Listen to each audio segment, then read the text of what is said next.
Hello students, today we are going to study our new topic, that is trigonometric ratio and some specific angles.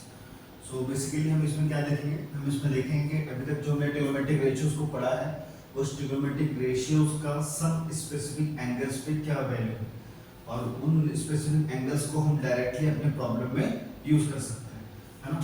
जैसे कि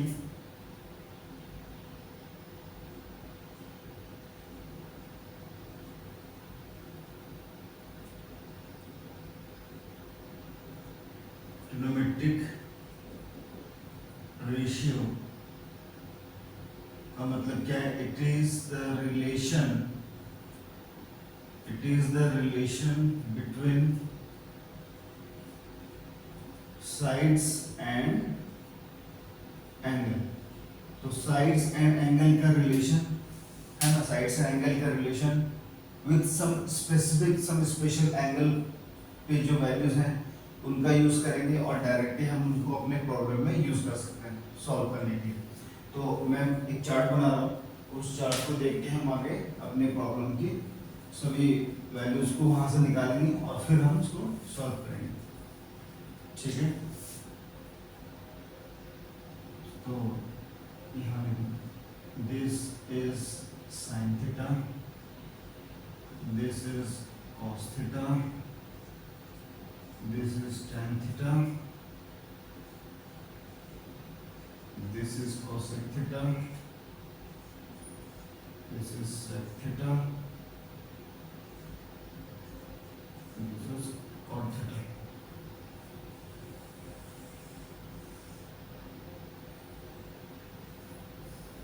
zero degree, 30 degree,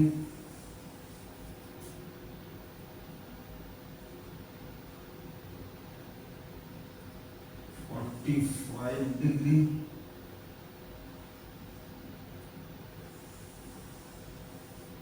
60 degree और 90 degree, ठीक। ये कुछ specific angles है जिसमें हम ट्रिग्नोमेट्रिक वैल्यूज की ट्रिग्नोमेट्रिक रेशियोज की वैल्यूज को याद रखेंगे, है ना। इनको डायरेक्टली याद करना है और इन्हीं को हम यूज करेंगे अपने प्रॉब्लम्स में। हालांकि इनको सब याद नहीं करना है, इसमें बस पहली वाली याद होने से बाकी खुद बहुत निकल जाएगी। तो लेकिन देखते हैं पहला, तो साइन जीरो डिग्री पे वैल्यू क्या होती है? 0 होती है। साइन 30 पे वैल्यू क्या होती है? 1/2 होती है। साइन 45 पे वैल्यू क्या होती है? 1/√2 होती है। साइन 60 पे वैल्यू क्या होती है? √3/2 होती है। और साइन 90 पे वैल्यू क्या हो जाएगी? 1 हो जाएगी, है ना। साइन 90 1 हो जाएगी। तो हम देख सकते हैं साइन की जो वैल्यूज हैं विद रिस्पेक्ट टू 0, 30, 45, 60, 90 ये बढ़ रही है ना, बढ़ रही है। 0 से स्टार्ट करके 1 तक जाती है, बढ़ती है, इंक्रीजिंग ऑर्डर में होती है। अब कॉस की जब बात करेंगे, कॉस थीटा को हम क्या करेंगे? इसकी अलग से कोई वैल्यू नहीं है, इसी कॉस थीटा की वैल्यूज को हम साइन की वैल्यू ऐसे, है ना, बढ़ती ऑर्डर में है 0 से 1, इसी ऑर्डर को रिवर्स करके 1 से 0 में लिखते हैं। जैसे कि cos थीटा यानी cos 0 क्या होगा? 1 होगा। उसके बाद cos 30 क्या होगा? तो बोलो, मैंने बोला तो बढ़ते हुए क्रम घटते हुए क्रम में लिखना। पहले लिखा था हमने 0 से लेके 1 तक इंक्रीजिंग ऑर्डर में, so we have to write decreasing order, start from 1 up to 0। यहाँ पे क्या हो जाएगा? √3/2 हो जाएगा और यहाँ पे 1/√2 ही आएगा, तो यहाँ 1/2 होगा और ये हमारा 0 हो जाएगा। तो हम देख सकते हैं कि साइन थीटा और कॉस थीटा दोनों की वैल्यू 45 डिग्री पे 1/√2 ही है, और जो साइन थीटा की वैल्यू 30 पे है 1/2, वो कॉस की वैल्यू 60 पे है 1/2, और जो साइन की वैल्यू 60 पे √3/2 वो कॉस के 30 डिग्री पे है √3/2, ठीक है। तो साइन कॉस आ गया। अब tan थीटा को निकालने के लिए कुछ नहीं करेंगे, हमने पढ़ा रेशियो में कि sin theta by cos theta tan theta होता है। तो sin बाय cos, अगर मैं tan थीटा की बात करूंगा, tan theta this is equal to sin theta by cos theta, है ना, sin theta by cos theta. तो sin की वैल्यू 0 है, तो यहाँ पे क्या हो जाएगा? 0/1, समथिंग बाय 0, 0 बाय समथिंग इज 0, तो यहाँ पे वैल्यू क्या हो जाएगी? 0/1, इट मींस ये तो 0 हो जाएगा, है ना, 0 हो जाएगा। तो tan 0 0। अब आएंगे बात यहाँ पे, तो ये 1/2 ये √3/2, इसको सॉल्व करोगे तो ये वैल्यू आएगी तुम्हारे पास 1/√3। इसको सॉल्व करेंगे 1/√2 1/√2 कट जाएगा, वैल्यू 1 हो जाएगी। tan 60 degree this divide by this का मतलब क्या है, कुछ नहीं √3। tan 90 का मतलब 1/0। देखो 1/0 something by 0 is what infinity, है ना। समथिंग बाय 0 इंफिनिटी होता है, तो इस इंफिनिटी को ट्रिग्नोमेट्रिक रेशियो में क्या बोला, अनडिफाइंड। हालांकि इसको यहाँ पे तुम्हें अनडिफाइंड ही लिखना है, ठीक है, अनडिफाइंड याद रखना है। समथिंग बाय 0 क्या होगी, इंफिनिटी होगी, ठीक है। अब नेक्स्ट है कोसेक। कोसेक थीटा का मतलब क्या होता है, अगर मैं यहाँ पे साइन की बात करूं, sin theta is equal to 1 by cosec theta, भाई एक दूसरे को रिवर्स है, तो कोसेक थीटा क्या हो जाएगा, cosec theta is equal to 1 upon sin theta. हाँ it is reverse, cosec theta is 1 by sin theta. तो देखो cosec theta 1 by sin theta, sin 0 है और 1/0 तो अनडिफाइंड कंडीशन है तुम्हारी, तो यहाँ पे क्या हो जाएगा, अनडिफाइंड हो जाएगा, ठीक है। कोसेक थीटा अनडिफाइंड हो जाएगा। अब अगर मैं इसकी बात करूं 30 डिग्री, तो मुझे पता है कि 1/2 1/2 का मतलब यहाँ पे क्या हो जाएगा, 2 आ जाएगा। इसकी बात करेंगे तो ये हो जाएगा √2, इसकी बात करेंगे तो ये हो जाएगा 2/√3, इसकी बात करेंगे तो 1/1 मतलब 0। सेक थीटा किसका होता है cos का, तो cos का इन्वर्स कर देंगे तो बोलो ये क्या हो जाएगा, 1/0 मतलब 1/1, है ना। sec थीटा मतलब 1/cos मतलब 1/1, तो वैल्यू क्या हो जाएगी, 1 हो जाएगी। इसकी वैल्यू क्या हो जाएगी यहाँ पे 2/√3 हो जाएगी, 2/√3 हो जाएगी। यहाँ पे वैल्यू √2 हो जाएगी, यहाँ पे वैल्यू 2 हो जाएगी, और यहाँ पे वैल्यू क्या हो जाएगी, अब अनडिफाइंड। यहाँ आएगी वैल्यू अनडिफाइंड, क्योंकि तो 0 है, 0/1 है ना, 0/1 0/1 0/1 0 हो जाएगी।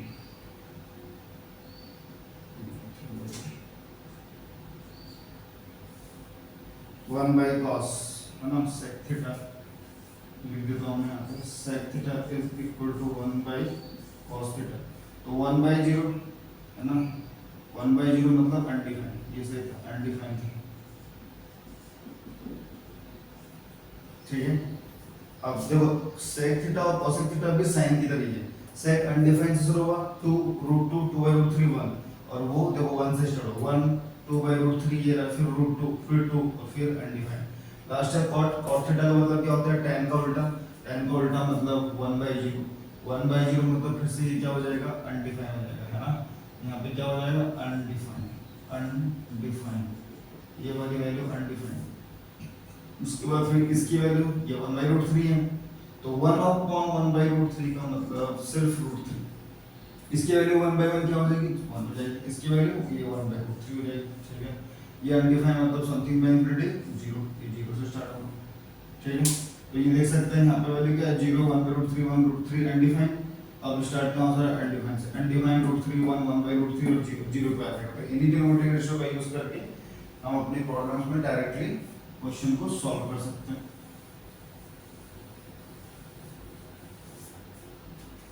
ठीक है।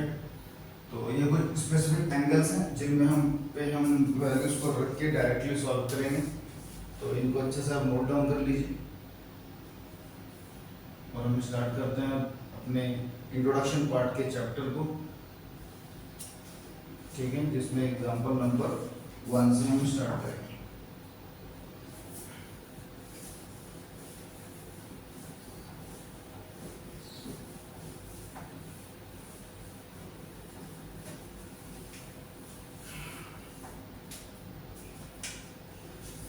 देखेंगे एग्जांपल नंबर 1 में 6, एग्जांपल नंबर 6 एनसीईआरटी बुक में एग्जांपल नंबर जो है वो 6 है ना, फर्स्ट एग्जांपल। तो उसमें बोला एक ट्रायंगल है, बना लेंगे ट्रायंगल को, दिस इज द ट्रायंगल, ठीक है। ये है ए, ये है बी और ये है सी। इस ए बी की हाइट 5 सेंटीमीटर दी हुई है, ठीक, और ये जो एंगल है ये दिया हुआ है उसमें 30 डिग्री। तो उसमें बोला in triangle A B right angle at B, A B है 5 सेंटीमीटर और एंगल सी है 30 डिग्री, ठीक।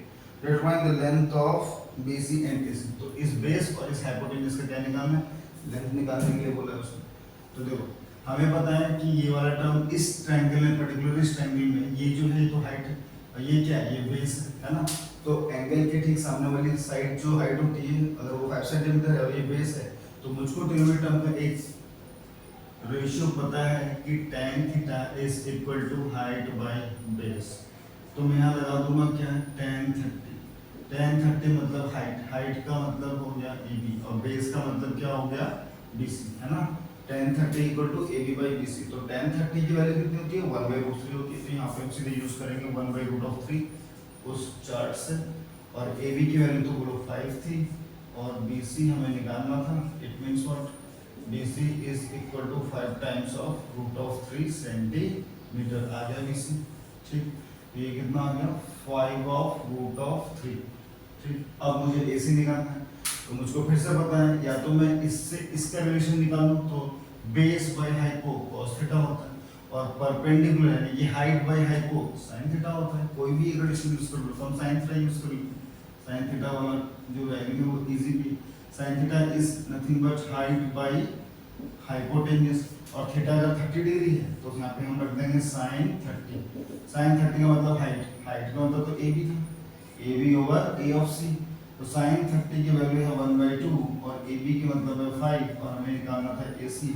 तो हम यहाँ से AC निकाल सकते हैं, बोलो 5 into 2, तो यानी कि AC कितना हो जाएगा, 5 2 जा 10 सेंटीमीटर। तो AC की वैल्यू कितनी आ जाएगी, 10 सेंटीमीटर, है ना, 10 सेंटीमीटर। तो हम देख सकते हैं कि डायरेक्टली हम ट्रिग्नोमेट्रिक रेशियोज के सम स्पेसिफिक एंगल्स की वैल्यूज यूज करके अपने गिवन प्रॉब्लम में किसी भी लेंथ की हाइट को हम मेजर कर सकते हैं।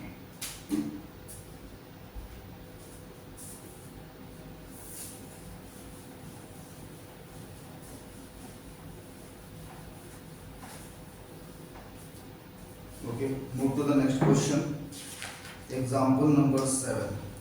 एग्जाम्पल नंबर 7 में देखो क्या कहा है।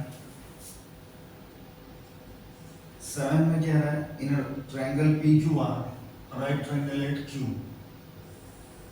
तो ट्रायंगल बना देंगे PQR और ये हाइट है 3 सेंटीमीटर, ये है 6 सेंटीमीटर और ये दिया ही नहीं है, बस ये बोला है कि 90 डिग्री। तो उसने बोला डिटरमाइन एंगल PQR और एंगल R। ओके, उसने बोला पहले एंगल P निकालो आप, फिर उसने बोला एंगल R भी निकालो आप। तो हमें एंगल R निकालने के लिए सबसे पहले हम देखेंगे कि वो एंगल R की बात कर रहा है, मतलब इस वाले एंगल की बात कर रहा है ना, थीटा, इस वाले एंगल की बात कर रहा है। तो अगर मैं इस वाले एंगल की बात करूँ, एंगल PRQ, मतलब ये एंगल इक्वल टू ये हाइट बाय हाइपो दिया हुआ है। तो हाइट बाय हाइपो किस ट्रिग्नोमेट्रिक रेशियो को दिखाता है, sin थीटा को दिखाता है। तो हम यहाँ यूज करेंगे कि एंगल PRQ यानी कि एंगल थीटा यानी कि angle R is equal to height by hypotenuse. तो हम लिखेंगे कि angle PRQ is equal to sin theta, है ना, is equal to sin theta with respect to height by hypotenuse। तो अगर मैं यहाँ से एंगल को निकालने की कोशिश करूँ तो जिसमें sin थीटा और दिस इज 3/6, तो यहाँ पे वैल्यू क्या हो जाएगी, sin theta is equal to 1/2, cut जाएगा, 3 1 3 3 2 6, 1/2। sin थीटा 1/2 कब होता है, टेबल में जाएंगे, देखो अपने टेबल में जाएंगे और साइन हाफ कब होता है, जब साइन 30 डिग्री होता है। तो साइन से साइन को कैंसिल हो जाएगा, तो थीटा की वैल्यू मुझे क्या मिल गई, 30 डिग्री मिल गई। तो थीटा मतलब ये यानी कि एंगल R। तो मैं देख सकता हूँ कि मुझे एंगल R की वैल्यू क्या मिली है, 30 डिग्री मिली है ना। एंगल R मेरे पास 30 है और एंगल Q तो उसमें बता रखा है, एंगल Q तो उसमें बता रखा है, दिख नहीं रहा होगा। तो थीटा दिख रहा है, थीटा इक्वल टू 30 डिग्री है, तो थीटा तो ये वाला एंगल है। तो मैं देख सकता हूँ कि एंगल PRQ यानी कि ये तो मुझे मिल गया, ये 30 डिग्री है। अगर ये एंगल 30 डिग्री है, ये 90 है, तो ये कितना होगा? तो मैं सीधे लिख सकता हूँ कि angle Q is equal to 90 था, है ना? तो एंगल P कितना होगा? हमें पता है ट्रायंगल के तीनों एंगल का सम कितना होता है? 180 होता है ना? तो तीन में से दो तो पता है, तीसरा नहीं पता है, तो क्या कर देंगे? इन दोनों को ऐड करेंगे और 180 से माइनस कर देंगे, तो एंगल P आ जाएगा ना। Sum of all angle of triangle is equal to 180 वाली प्रॉपर्टी लगा देंगे, उससे भी आ जाएगा, या फिर रेशियो को यूज करेंगे उससे भी आ जाएगा। तो देख लेते हैं अभी, पहले हम इसको निकालते हैं। तो ये हो जाएगा 180 माइनस 90 माइनस 30, एंगल P निकालने के लिए। तो एंगल P को निकालेंगे, स्क्वायर करके समाइज कर दो, कितने 60 डिग्री, ये 60 हो जाएगा एंगल P। ठीक है, हम वैसे भी देख सकते हैं कि ये कितना है 90, ये कितना है 30, ये 30 है, तो ये भी 60 होना चाहिए। 30 प्लस 60 90, और 90 90 90 180, तो ट्रायंगल के तीन एंगल का सम 180 होना चाहिए, तो 180 आ जाएगा। तो एंगल P हम ऐसे भी निकाल सकते हैं, अदरवाइज हमको सीधे सीधे कॉन्सेप्ट लगा देंगे कि बेस बाय हाइपोटेन्यूज भी हमारा वही है। तो बेस निकालना पड़ेगा, तो लगा दो पाइथागोरस थ्योरम, यहाँ से बेस निकाल दो। चलो देख लेते हैं। तो देखो QR निकालते हैं पहले। QR मैं लिख रहा हूँ यहाँ पे बाय यूजिंग पाइथागोरस थ्योरम, है ना? पाइथागोरस थ्योरम यूज करेंगे और बेस को निकालेंगे। तो बेस निकालेंगे तो इक्वल टू वाली क्वांटिटी अंडर रूट में चली जाएगी। तो मुझे पता है हाइपोटेन्यूज का स्क्वायर और बेस का स्क्वायर होता है, तो हाइपोटेन्यूज का स्क्वायर मतलब क्या? PR का स्क्वायर, यानी कि यहाँ तो PR का स्क्वायर हो जाएगा, और this is my P of Q का स्क्वायर। तो यहाँ से अगर QR की वैल्यू को निकाली जाए तो वो अंडर रूट में क्या हो जाएगा? PR मतलब 6, इसका मतलब 6 का स्क्वायर, और ये हो जाएगा 3 मतलब 3 का स्क्वायर। तो 6 का स्क्वायर मतलब 36, है ना? तो मैं यहाँ से QR निकालूं तो QR कितना हो जाएगा? 6 का स्क्वायर कितना आएगा? 36, और 9 का स्क्वायर, 3 का स्क्वायर 9। तो 36 में से 9 को माइनस कर देंगे तो क्या वैल्यू आ सकती है हमारे पास? देखो पहले 6 जाएगा तो 30, 36 माइनस 9, पहले 6 जाएगा, इसमें से 6 निकाल दो तो कितना बचा? 30, यहाँ से 3 में से निकाल देंगे तो 27 बच जाएगा। तो यहाँ पे कितना आ जाएगा? 27, और मैं Q ऑफ R 27 हो जाएगा। तो यानी कि QR इज इक्वल टू 27 का मतलब तो 3 इंटू 3 होता है, यानी कि 3√3। तो QR की वैल्यू कितनी आ गई? 3√3 आ गई। तो ये QR है, इसकी वैल्यू 3√3 है ना? तो अब मुझे वो वाला एंगल निकालना है, एंगल P। अच्छा एंगल R तो निकाल दिया, एंगल P इसको निकालेंगे तो हमें इसकी जरूरत नहीं थी, वैसे हम इसी से निकाल सकते थे, ये बेकार निकाल दिया। ये एंगल P था ना, हम ट्रायंगल को टिल्ट कर लेते हैं। तो अगर मैंने ट्रायंगल को टिल्ट कर लिया तो ये वाला एंगल मुझे P हो गया मेरे पास, और ये है Q, और ये मेरे पास लग गया R। तो मुझे ये वाला एंगल चाहिए। अब ये है 3, और ये कितना है? ये है 6, और ये तो चलो पता ही नहीं है ना? तो ट्रायंगल को घुमा के मैं यहाँ से भी निकाल सकता हूँ, है ना? अपन यहाँ से भी निकाल सकते हैं। ठीक है, तो इसको हटा दो, इसकी जरूरत नहीं, इतना कुछ निकालने की जरूरत नहीं, किसी भी एक प्रोसेस से निकालो। तो देखो पहले वाला तो ये दिखाई देता है, मैंने फर्स्ट प्रोसेस एंगल P निकालने के लिए यहाँ से हम इसको 180 से माइनस करके निकाल सकते हैं। दूसरा मेथड क्या है कि हम ट्रायंगल घुमा लेंगे तो मुझको ये वाली वैल्यू मिल जाएगी। तो देखो ये बेस है और ये हाइपोटेन्यूज है, तो बेस बाय हाइपो क्या होता है? बेस बाय हाइपो क्या होता है? बेस बाय हाइपो होता है cos थीटा। cos थीटा का मतलब होता है base over hypotenuse, that is P of R। तो अब यहाँ वैल्यू कितनी है? ये तो हो गया 3, मतलब ये है 3 और ये है 6, तो ये तो 1/2 हो गया। तो cos थीटा 1/2 कब होता है? तो हमें पता है कि cos थीटा जो है cos 60 डिग्री पे 1/2 होता है। तो ये हो जाएगा cos थीटा 60 डिग्री पे 1/2 होता है, तो cos 60, cos से cos कैंसिल, यानी कि theta is equal to 60 degree. तो ये थीटा मैंने कौन सा निकाला था? P निकाला था। देखो P 60 आया था ऑलरेडी, है ना? तो ऐसे भी निकाल सकते हैं, ऐसे भी निकाल सकते हैं, किसी भी एक मेथड से तुम निकाल सकते हो। ओके, चलेंगे नेक्स्ट क्वेश्चन पे, लास्ट इंट्रोडक्शन का लास्ट क्वेश्चन।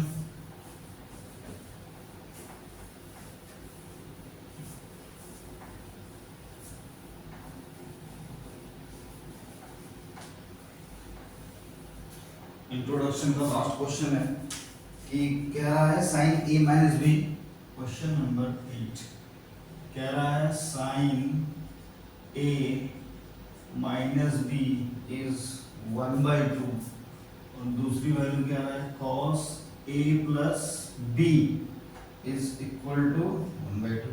तो उसने बोला a और b की वैल्यू निकालने के लिए। तो देखो साइन थीटा, अब ये a माइनस बी लिखा हुआ है, हालांकि ट्रिग्नोमेट्रिक टर्म के साथ ये जो भी यहाँ लिखा होता है वो एंगल होता है। तो साइन थीटा, तो थीटा a माइनस बी, तो यानी कि साइन थीटा 1/2। तो साइन 1/2 कब होता है, जब एंगल 30 डिग्री होता है। तो मैं इसको डायरेक्टली कंपेयर कर दूंगा कि वैल्यू है sine a minus b is equal to sine 30। भाई साइन 30 में 1/2 होगा, तो साइन 30 में 1/2 मतलब साइन 30 लिख दूंगा। तो साइन से साइन कैंसिल हो जाएगा, तो a माइनस बी क्या मिल जाएगा मुझे, a minus b is 30 degree. तो ये मेरा इक्वेशन नंबर 1 हो गया। अब इस पे बात करेंगे तो cos a प्लस b 1/2 है, तो cos थीटा 1/2। तो cos थीटा 1/2 कब होता है, जब एंगल 60 डिग्री होता है ना। जब एंगल 60 डिग्री होगा तो 1/2 होगा। इसका मतलब ये हो जाएगा cos of a plus b is equal to cos 60 degree. cos से cos कैंसिल हो जाएगा, तो a plus b equal to 60 degree हो जाएगा, इक्वेशन नंबर 2। अब इन दोनों इक्वेशन को सॉल्व करेंगे। देखो यहाँ पे अब ये क्वाड्रेटिक इक्वेशन की बात आ गई ना, linear equation with two variable. तो हम देख सकते हैं कि a और b कोएफिशिएंट है और a और b हमारा a और b दूसरा कोएफिशिएंट है, लेकिन दो इक्वेशन